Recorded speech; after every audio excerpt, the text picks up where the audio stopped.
வணக்கம் நண்பர்களே. இப்போ வந்து டிஎன்எஸ்டிசி கான அப்ளை ஆன்லைன் ரெக்ரூட்மெண்ட்டுக்கான அப்ளை ஆன்லைன் வந்து இப்போ ஓப்பன் ஆயிடுச்சு. அப்லோட் பண்ண என்னென்ன டாக்குமெண்ட்ஸ் தேவை, என்னென்ன மெயினாக கேட்குறாங்க, என்னென்னதுக்கெல்லாம் நமக்கு வந்து சர்டிஃபிகேட் வச்சுருந்தோம்னா கூடுதலாக நமக்கு இடஒதுக்கீடு கிடைக்கும் அப்படிங்கிறத இந்த காணொலியில் தெரிஞ்சுக்கலாம். குறிப்பாக வந்து பார்த்திங்கன்னா நம்ம வந்து பார்த்திங்கன்னா அரசு பள்ளியில் தமிழ் வழியில் படித்தவருக்கான இடஒதுக்கீடு கொடுக்குறாங்க. அரசு பள்ளியில் கவர்மெண்ட் ஸ்கூலில் தமிழ் மீடியம் நீங்கள் 1 to 10 வரைக்கும் படிச்சிருந்தீங்கன்னா அது ஒரு இடஒதுக்கீடு. அது வந்து ஒரு வாரத்தில் வாங்கிடலாம். அதே போல் முதல் தலைமுறை பட்டதாரிக்கு இடஒதுக்கீடு கொடுக்குறாங்க. கலப்பு திருமணம் புரிந்தவர்களுக்கு இடஒதுக்கீடு கொடுக்குறாங்க. கொரோனாவால் பெற்றோரை இருந்த குழந்தைகளுக்கு இடஒதுக்கீடு கொடுக்குறாங்க. அப்புறம் எக்ஸர்வீஸ்மென். ஸோ இந்த மாதிரி கோட்டாவில் வந்து ஒரு ஸ்பெஷல் வந்து ஒரு 18 வகையான கேட்டகரி ப்ரியாரிட்டியில் வந்து இடஒதுக்கீடு கொடுக்குறாங்க. ஸோ அந்த இதெல்லாம் என்னென்ன சர்டிஃபிகேட் எடுக்கணும் அப்படிங்கிறது நான் டீட்டெயிலாக சொல்ல போகிறேன். நம்ம வந்து அப்ளை ஆன்லைனுக்கு என்னென்ன தேவை அப்படிங்கிறதையும் இப்போ நம்ம பார்க்க போகிறோம். அதனால் வந்து அவசரப்பட்டு இன்றைக்கே அப்ளை பண்ணுங்க அவசியம் கிடையாது. வந்து எப்படி என்னென்ன கேட்குறாங்க தெரிஞ்சு வச்சுக்குவோம். அதுக்கப்புறம் வந்து நம்ம ப்ராப்பராக அப்ளை பண்ணால் நமக்கு இன்னும் 1 மாதம் இருக்குங்க. நான் கொஞ்சம் பொறுமையாக இருங்க, என்னென்னு சொல்கிறேன். அப்போ அந்த சர்டிஃபிகேட்லாம் எடுத்து கொஞ்சம் அப்ளை பண்ணிங்கன்னா உங்களுக்கு கூடுதல் மதிப்பெண்ணில் வந்து கிடைக்க வாய்ப்பு இருக்குது. அதில் கோட்டாவே உங்களுக்கு வேலையை வாங்கி தரும். அதனால் கொஞ்சம் பொறுமையாக இருங்க, பாருங்கள். நான் சொல்கிறத கொஞ்சம் உன்னிப்பாக கவனிங்க. அந்த சர்டிஃபிகேட்லாம் எடுக்க முடிஞ்சுன்னா சேர்த்து அப்ளை பண்ணிங்கன்னா அந்த இடஒதுக்கீடுக்கு வந்து மார்க் கம்மியானாலும் உங்களை தான் எடுப்பாங்க. அதனால் வந்து பொறுமையாக வந்து நான் சொல்கிறத உள்வாங்கிட்டு அப்புறம் அப்ளை பண்ணுங்கள். ஓகேவா? இப்போ வாங்க என்னென்ன ப்ரொசீஜர் அப்படிங்கிறத வெப்சைட்லேயே போட்டிருக்காங்க, நம்ம பார்க்கலாம். வணக்கம் நண்பர்களே. நீங்கள் அரசு பஸ் ஸ்டாண்டின் ஜிஓவி.in அந்த வெப்சைட்டுக்கு போயிருங்க. அதில் வந்து பார்த்தீங்கன்னா ரைட் கார்னரில் இது பண்ணிங்கன்னா கிளிக் பண்ணிங்கன்னா ஒரு அனௌன்ஸ்மெண்ட் வரும், லேட்டஸ்ட் நியூஸ். அந்த லிங்க்கை நீங்கள் கிளிக் பண்ணணும். ஸோ கிளிக் பண்ணனா நமக்கான இந்த போர்ட்டல் வந்து ஓப்பன் ஆகும். அப்ளை ஆன்லைன் வந்து போர்ட்டல் வந்து ஓப்பன் ஆகும். ஸோ அதில் வந்து டீட்டெயில்டாக வந்து நமக்கு எக்ஸ்பிளைன் பண்ணியிருக்காங்க. நம்ம ஒன் பை ஒன்னாக பார்க்கலாம். முதல் லெஃப்ட் சைட் பார்ப்போம். லெஃப்ட் சைடில் வந்து பார்த்தீங்கன்னா ஸோ நம்ம புகைப்படம் சரிங்களா 50 அது 5 கேபிலேருந்து 50 கேபிக்குள்ள இருக்கணும். அப்புறம் சிக்னேச்சர் 5 கேபிலேருந்து 20 கேபிக்குள்ள இருக்கணும். அப்புறம் ஓட்டுநர் உரிமம், டிரைவிங் லைசன்ஸு, அப்புறம் கண்டக்டர் லைசன்ஸு, அப்புறம் மதிப்பீட்டுத்தாள் வடிவம், அப்புறம் வந்து பார்த்தீங்கன்னா சாதி சான்றிதழ், ஐடி ப்ரூஃபு, முதலுதவி சான்றிதழ், வேலைவாய்ப்பு அட்டை எண்ணில் சரிங்களா, ஐஆர்டி சர்டிஃபிகேட்டு, அப்புறம் வந்து கிரிமினல் வழக்கு இருந்தால் அதோட சர்டிஃபிகேட்டு, முன்னாள் ராணுவ வீடு அதோட சர்டிஃபிகேட்டு, அப்புறம் ப்ரியாரிட்டி சர்டிஃபிகேட்டு. ஸோ இதெல்லாம் வந்து லிஸ்ட் அவுட் பண்ணியிருக்காங்க. ஓகேவா? ஸோ இது பார்க்கறதுக்கு முன்னாடி நமக்கு வந்து பார்த்தீங்கன்னா எப்படி விண்ணப்பிக்கலாம், என்னென்ன இன்ஸ்ட்ரக்ஷன் சொல்லியிருக்காங்க அப்படிங்கிறதே நம்ம உங்களுக்கு ஓப்பன் பண்ணி காமிக்கிறேன். அதுக்கு நீங்கள் வந்து பார்த்தீங்கன்னா வந்து அந்த அட்வர்டைஸ்மெண்ட் பேப்பரை ஓப்பன் பண்ணிக்கோங்க. ஸோ அந்த அட்வர்டைஸ்மெண்ட் பேரில் நீங்கள் வந்து பர்டிகுலர் ஒரு ரீஜன் மட்டும்தான் நீங்கள் அப்ளை பண்ணுற மாதிரி இருக்கும். சரிங்களா? இப்போ உதாரணத்துக்கு வந்து பார்த்தீங்கன்னா நம்ம அட்வர்டைஸ்மெண்ட் வந்துருச்சு. சரிங்களா?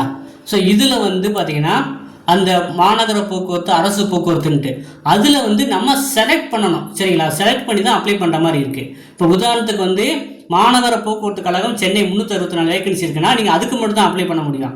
அரசு எஸ்சிடிசிக்குனா எஸ்சிடிசிக்கு மட்டும் தான் அப்ளை பண்ண முடியும்.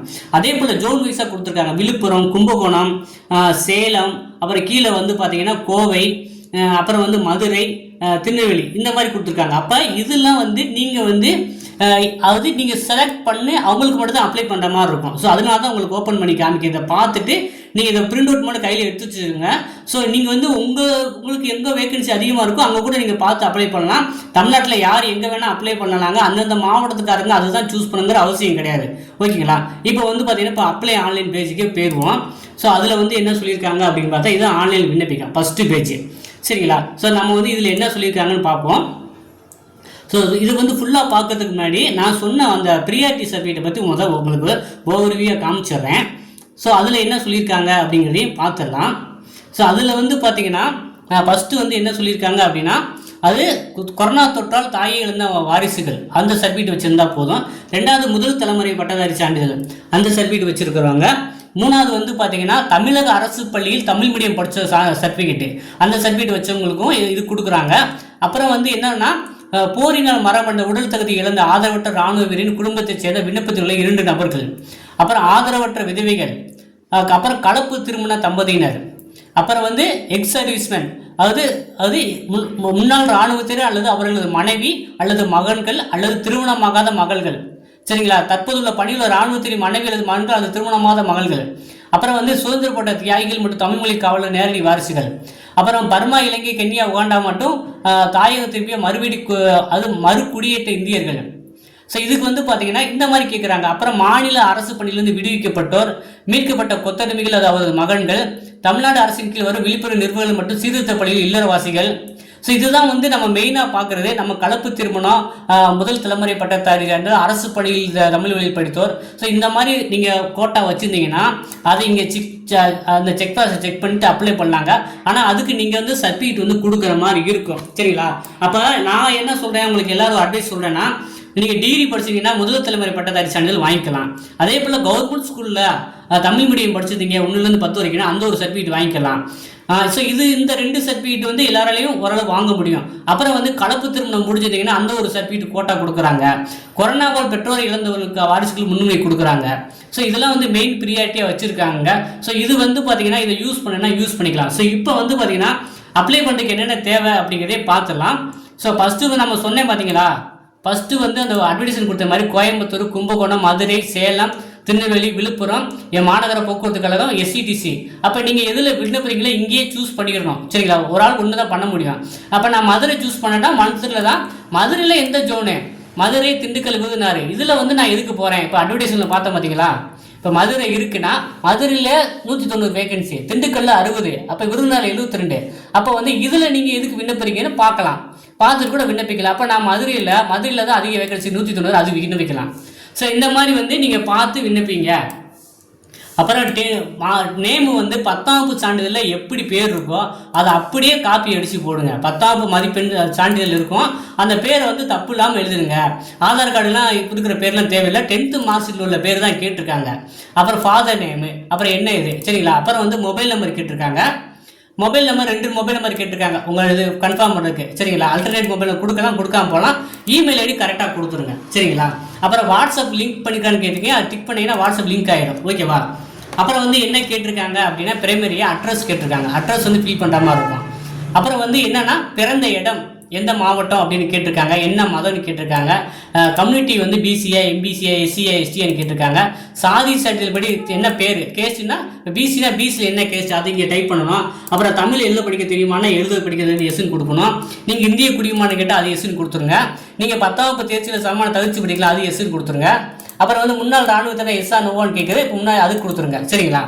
அடுத்த ஸ்டெப்பில் வந்து பார்த்தீங்கன்னா 10ஆம் வகுப்பு வந்து எந்த ஸ்டாண்டர்ட், ஸ்டேட் போர்டா, மெட்ரிகுலேஷனா, ஐசிசியா, சிபிசின்னு கேட்டிருக்காங்க. இப்போ பெரும்பாலும் ஸ்டேட் போர்டாக இருப்பீங்க. அப்போ சர்டிஃபிகேட் நம்பர் கேட்குறாங்க, 10th சர்டிஃபிகேட் நம்பர்.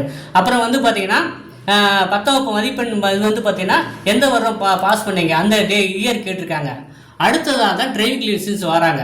இப்போ டிரைவிங் லைசன்ஸ் ஓட்டுநர் உரிமம் எண் கொடுக்கணும். அப்புறம் ஓட்டுநர் உரிமம் பெற்ற இடம் எந்த இடத்துல வாங்கினீங்க அது. அப்புறம் லைசன்ஸ் வெளியிட்டு முடிகிற டேட்டு அது கொடுக்கணும். நீங்கள் ஐஆர்டியில் பயிற்சி பெற்றவரான்னு கேட்டிருக்காங்க, எஸ்ஆ நோவான்னு கொடுக்கணும். அப்புறம் பேஜ் போட்டு தான் பண்ணியிருப்பீங்க, பேஜ் நம்பரு, பேஜ் தேதி. அப்புறம் வந்து கனரக வாகன ஹெவி வந்து இப்போ எங்கே போட்டீங்க, அதோட பெற்ற தேதி என்ன, ஹெவி போட்ட தேதி அது கேட்டிருக்காங்க. அப்புறம் வந்து பார்த்தீங்கன்னா இங்கே என்ன கேட்டிருக்காங்கன்னா ஃபஸ்ட் எய்டு சர்டிஃபிகேட் வந்து ஃபஸ்ட் எய்டு சர்டிஃபிகேட் நம்பர் கேட்டிருக்காங்க, அது வேலிடிட்டி முடிகிற தேதி. ஸோ இதில் வந்து பார்த்தீங்கன்னா நிறைய பேர் ஃபஸ்ட் எய்டு எக்ஸ்பைரி ஆக வச்சுருக்காங்க. ஸோ அதுக்கெல்லாம் என்ன வந்து பார்த்தீங்கன்னா நீங்கள் உங்களுக்கு என்னென்ன டவுட்ஸ் இருக்கோ கமெண்டில் தெரிவிங்க. நம்ம வந்து ரெக்ரூட்மெண்ட்ஸில் கால் பண்ணி நாளைக்கு ஒரு வீடியோவே போடுறோம். சரிங்களா? ஸோ இந்த அளவுக்கு உங்களுக்கு அவேர்னஸ் இருக்குன்னு நம்பிக்கிறேன். இப்போ ஃபஸ்ட் எய்டு சர்டிஃபிகேட் நிறைய பேருக்கு எக்ஸ்பைரி ஆகிருக்கும். அப்போ வந்து அவங்களாம் என்ன பண்ணுறது? அதே போல் வந்து சில பேர் வந்து லைசன்ஸ் ரினியூவல் பண்ண கொடுத்துருக்காங்க, அவங்க என்ன பண்ணணும் அப்படிங்கிற நிறைய கேள்வி இருக்கும். அதுக்கெல்லாம் வந்து பார்த்தீங்கன்னா நீங்கள் கமெண்டில் தெரிவிங்க, நம்ம மொத்தமாக கால் பண்ணி கேட்டு உங்களுக்கு வீடியோ பண்ணிடுறேன். கனரக வாகன ஓட்டுநர் எத்தனை வருஷம் எக்ஸ்பீரியன்ஸ் வச்சுருக்கீங்க, 2 வருஷம் 3 வருஷமா 5 வருஷம் போட்டுட்டு எத்தனை மாதம் அதையும் இங்கே மென்ஷன் பண்ணணும். ஓகேங்களா? அடுத்து வந்து கண்டக்டர் லைசன்ஸ் நம்பரு, உரிமம் பெற்ற இடம், அப்புறம் பேஜ் நம்பரு, பேஜ் தேதி, அப்புறம் வழங்கப்பட்ட தேதி, நடத்துனர் வழங்கப்பட்ட தேதி, அப்புறம் வந்து அந்த கண்டக்டர் லைசன்ஸ் வேலிடிட்டி டேட் முடிய போகிற தேதி.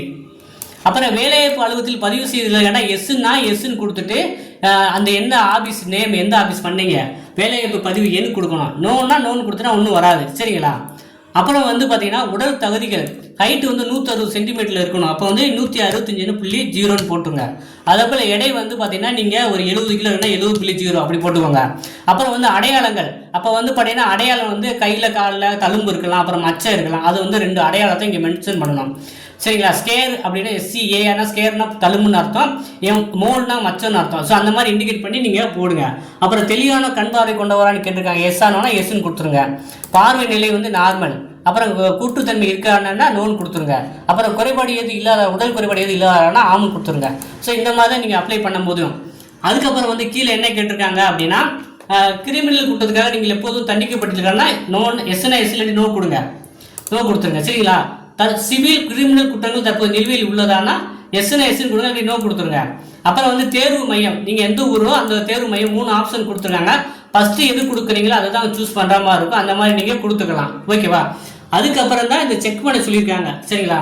இந்த டீட்டெயில்ஸ் வந்து நீங்கள் வந்து இந்த ஸ்பெஷல் சர்டிஃபிகேட்டு, அது முதல் தலைமுறை பட்டதாரி சான்றிதழ், தமிழக அரசு பள்ளியில் தமிழ் வழி பயின்ற சான்றிதழ், இதெல்லாம் வந்து வச்சுருந்தீங்கன்னா நீங்கள் வந்து இதை டிக் பண்ணி அடுத்த ஸ்டெப்பு போகலாம். ஸோ இப்போ வந்து பார்த்தீங்கன்னா உங்களுக்கு அப்ளை பண்ண என்னென்ன தேவை, நம்ம என்னென்ன வச்சுருக்கோன்னு தெரிஞ்சு போச்சு. நம்ம அடுத்த காணொலியில் வந்து நம்ம வந்து அடுத்த ஸ்டெப் என்னென்ன பண்ணணும் அப்படிங்கிறத இன்னைக்கு நைட்டோ இல்லை நாளைக்கு ஒரு காணொலி பண்ணுறோம். இப்போ வரைக்கும் வந்து இதெல்லாம் எடுத்து வச்சுக்கோங்க. நம்ம வந்து பார்த்தீங்கன்னா ப்ராப்பராக அப்ளை பண்ணலாம். இன்னும் 1 மாதம் இருக்குது. நான் சொன்ன மாதிரி வந்து பிஎஸ்டிஎம் சர்டிஃபிகேட்டு, கவர்மெண்ட் ஸ்கூலில் படிச்சீங்க அந்த ஒரு சான்றிதழ், முதல் தலைமுறை படிச்சீங்கன்னா அதுக்கு ஸ்பெஷல் கோட்டா வச்சுருக்காங்க. அதை வந்து யாருமே தவற விடாதீங்க. ஸோ இந்த காணொலியும் உங்களுக்கு பயனுள்ளதாக இருக்கும்.